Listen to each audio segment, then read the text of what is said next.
Hey, what's up? This is Adrian from Money Metrics here, and today we have a great question from Geoff. Geoff is a software engineer in Toronto. Geoff makes really good money. He makes $130,000 a year, but he just recently finished school. He's currently paying $3,500 for rent in a downtown Toronto condo. He owes $70,000 on his car, and he still owes $45,000 in student debt. So Geoff wrote us asking us what he should be doing because he feels like he should be getting ahead, but just can't figure out how to. Well, Geoff, the thing is you're not alone. There's a lot of people who are in the exact same trap as you. You graduate school, you get yourself a great job, and the first thing you do is pile on a ton of debt. And that's why you're feeling broke. That's why you feel like you're living paycheck to paycheck.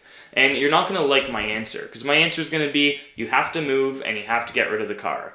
I know you probably have this amazing car that you love and you feel you really deserve it after 4 years of school, but the truth is you don't deserve that car right now. You deserve that car when you can buy it in cash. If you finance that car, that means you didn't deserve it. You're using someone else's money. You're using someone else's work to buy that car. And the same thing goes with your condo. You are living in way too nice of a condo for someone who just graduated. And I know you're saying, hey, I'm making $130,000 a year. I can afford it. It's a third of my take-home pay, or it's a third of my total pay. Well, you know what? That money should be going to pay off your student loans. That money should be going to set yourself up for the future, because right now, it really doesn't matter if you're living in a $3,500 condo or if you're living in a $2,000 condo, or honestly, even a $1,500 basement. What you want to do is when you graduate school, you want to put as much money away as possible to pay off all your debts to be able to set yourself up for the future.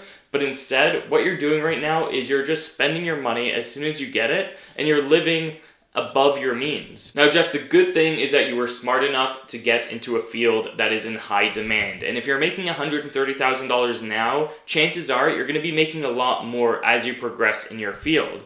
So, in a couple years, you can definitely afford that car that you have. You can definitely afford that condo that you're staying in. You could probably even buy the condo you're staying in if you work the proper steps and you take proper action now. In 5 years, you could own a condo probably much nicer than the one you're in right now. But what you have to do in the short term is you have to make some concessions. You have to say, okay, well, you know what? I don't want to live paycheck to paycheck anymore. I want to clear off this debt. I want to start saving money for a down payment. I want to go on vacation. I want to enjoy my life. So what does that mean? That means that this $70,000 in debt you have on your car needs to go. If you're living downtown in a downtown condo, how often are you even driving that car? Chances are you're either walking to work or you're TTCing it to work. So why do you have this $70,000 car?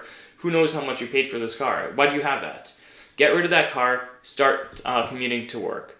And same goes with your condo. There's a lot of condos in Toronto that are on the TTC. And the TTC is going to be faster than trying to drive anywhere in Toronto. So I want you to go find a different condo that's more affordable, that's along the TTC lines, where you're going to be easily get to and from work.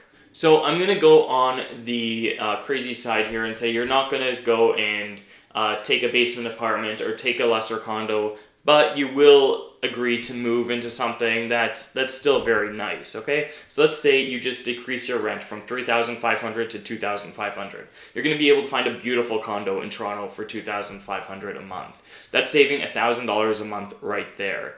The next thing is your car. Your car, if you get rid of, all of a sudden, that's nearly $1,000 a month you'll probably be saving in car payments. So just those two changes alone, you're going to have around $2,000 extra every single month. That's $24,000 a year. If you take that money and you just pay off your student loans as fast as you can, within 2 years, you can be debt-free. You can have a great career in a field that's growing. You can be making great money, and you can be completely debt-free, ready to start your life.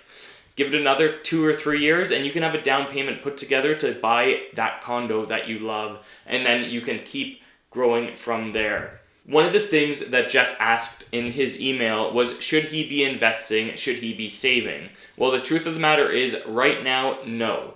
Right now, what you should be doing is just paying off your debt as soon as possible and putting as much money towards getting rid of that debt as soon as you can. Okay, and again, sell the car. That's not a question. Get rid of it. That was it. You had a nice car for a little bit. Get rid of it now and buy it again when you can afford it.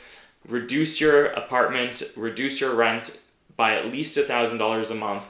Get all that money that you took from that and start paying off all your debt. Just completely eliminate debt as much as you can. And honestly, if it was me and I was in your situation, I would be going full force on this debt, because I told you, you could do it in 2 years. If you stopped going out, if you really crunched for a year, you could be debt free. You have an amazing income. So if you just stopped all your payments for a year, if you just went complete berserk, stayed in, ate in, made your meals, meal prepped, you can probably be debt free and ready to launch yourself in a year.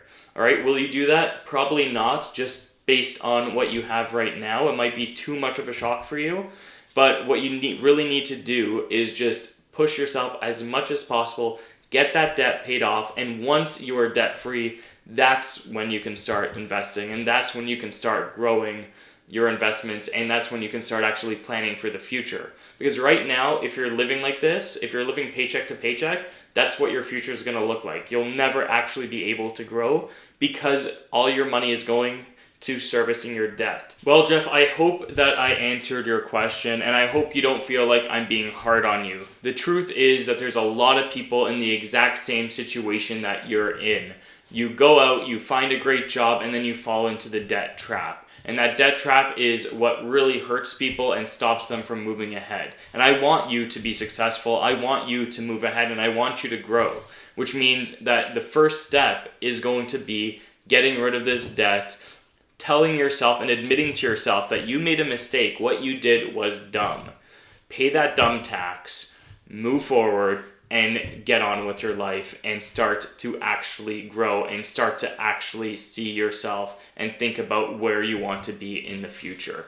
Thanks so much for watching this video, and thanks for Geoff for the question. Remember, if you have a question and you want to ask us something, please, the link is going to be below to a form where you can send us an email. And please do like and subscribe.